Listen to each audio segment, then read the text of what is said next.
Hey there friends, it's Sina and I'm back with a card with a pretty car on it. For once I made an intro for the card.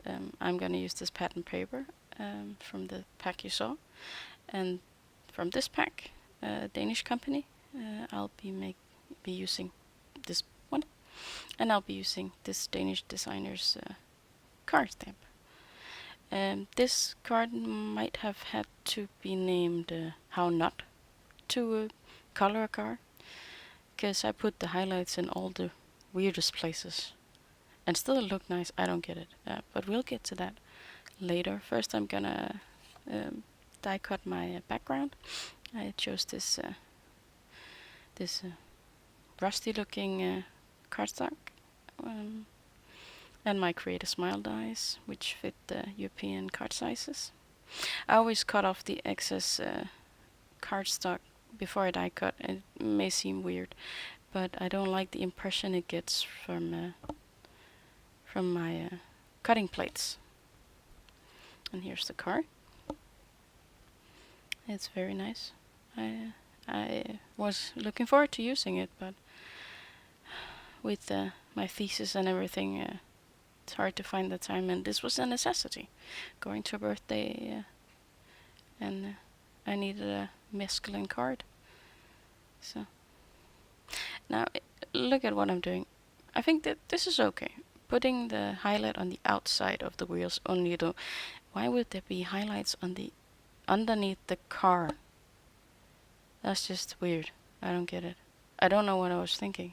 I was so damn nervous about coloring this because it's one of the bigger images I've colored with my Shin hands, and I needed to get it right because I didn't have that much time to redo it if I needed to. This one I got right, I think. I put the light part of the bumper in the middle. That one is okay. It would be curved, and that would be the closest to the camera. Now here I am making some odd shading on the exhaust. There seems to be a light source underneath this car. And again, I don't know why I put the dark color in the middle instead of on the sides where you would normally put them. I do it both with the red and the yellow. This is just weird. And I noticed it afterwards when I was looking at it when I'd finished it. But while I was doing it, it made complete sense to me to put the darkest part of the car here, where there was normally be light. And then on the sides, there would be a lighter spot. Which means this car is lighted from the sides and from the bottom. It looks dimensional, and where I just think it's weird how sometimes your mind plays tricks on you. Because I actually did it wrong, but it still looks dimensional. Well, now I don't have that many blue markers, so I'm having trouble blending this. I did make some test runs with all my, I think 4 or 5 blue markers, and this one was the one that worked the best. But you have to work with what you got. So I am gonna order more, which fit the holes in my color palette, just as soon as I find the time. Now here, this is right. I put the dark color underneath the, what do you call it, hatch in the back. But there's still a highlight on the hatch behind the protectors for the wheels. What are they called? Can't remember. And again here, there's a highlight on the inside. Right here, there's a highlight. Seriously, I do not know what I was thinking. So, I have no clue. So don't do as I do. Do the opposite if possible. There's actually a guide how to color this. I didn't look at it first.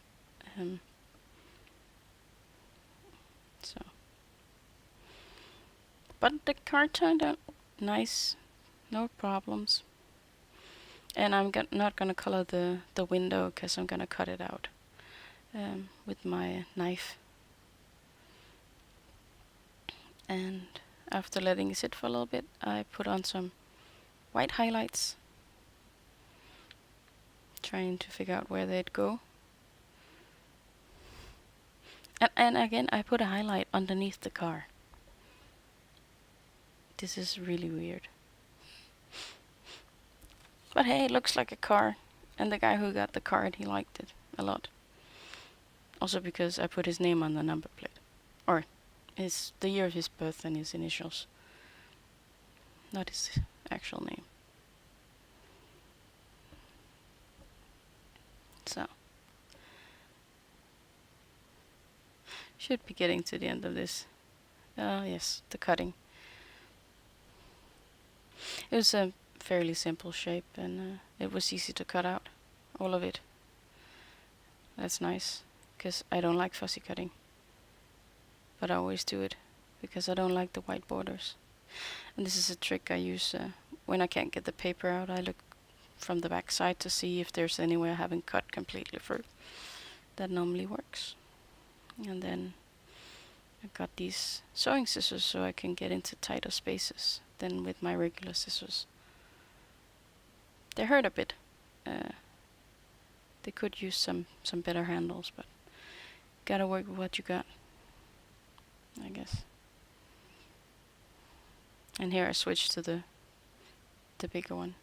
And I always mark my cardstock before I put it away, so that I know what kind of paper my scraps are. This is Bristol, by the way. I love it for everything. So.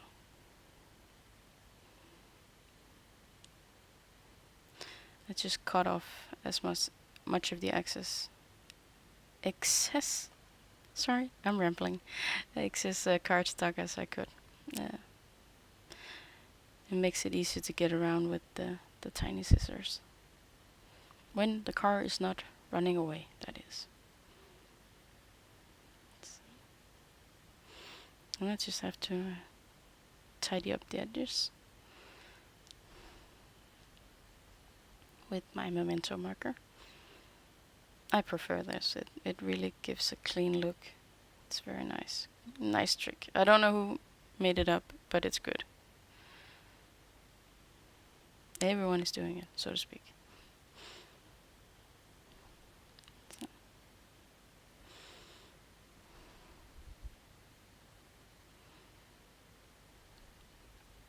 So the car is done. And this is just so I know where to keep the car when I'm coloring it. If you ever wondered how I do that, stay in frame. Now here are all the pieces. I have a piece of vellum underneath the car, which is gonna be the window, and I'm gonna make the... I couldn't decide on a sentiment, so I made two on this black cardstock.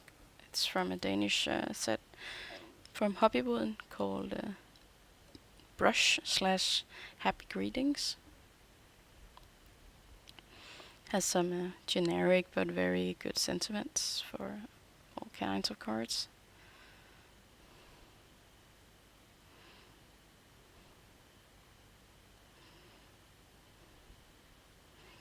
And to match the background, the rusty background, I picked copper for embossing.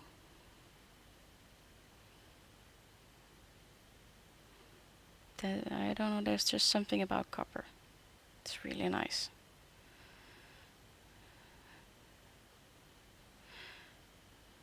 So,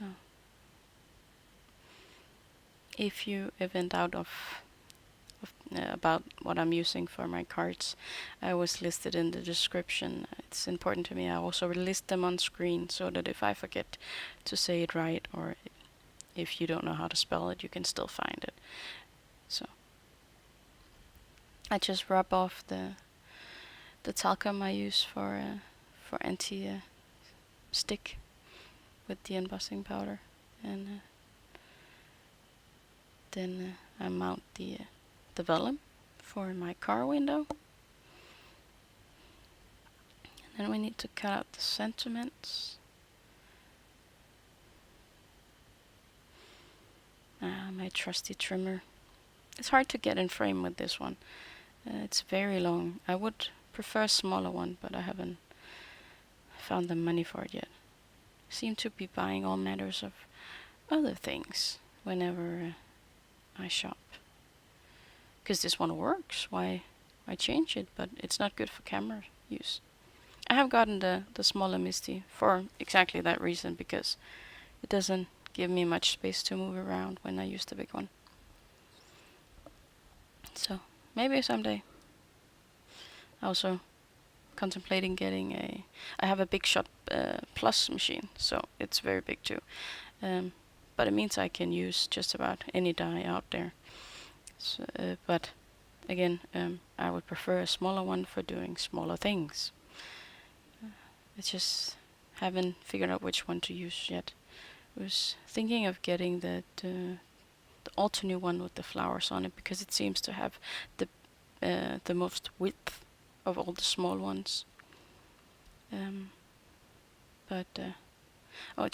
trimming off the excess vellum now that it's dry, so it doesn't stick out around the car. And now I just have to pick my sentiment. Oh, and my corner rounder. I didn't want it to be too boxy, the card.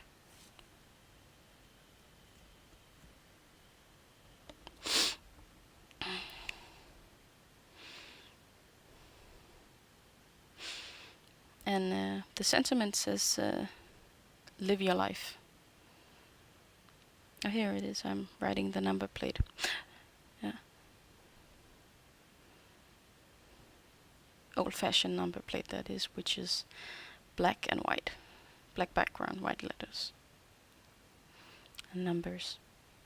Well, we're almost done here, I see. We just need to assemble the card.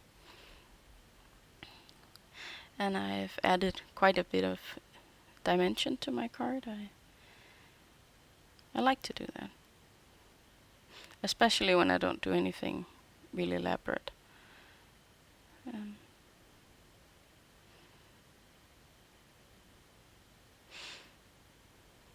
So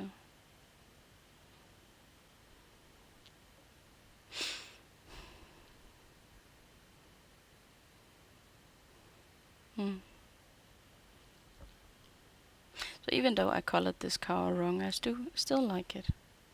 I'm still very happy about this card, and it brought smiles to the faces of the guests and the recipient, so it was all worth it.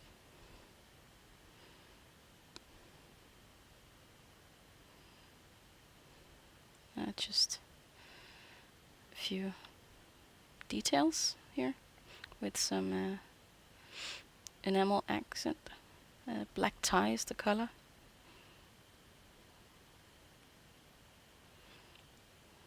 And that actually finishes the card.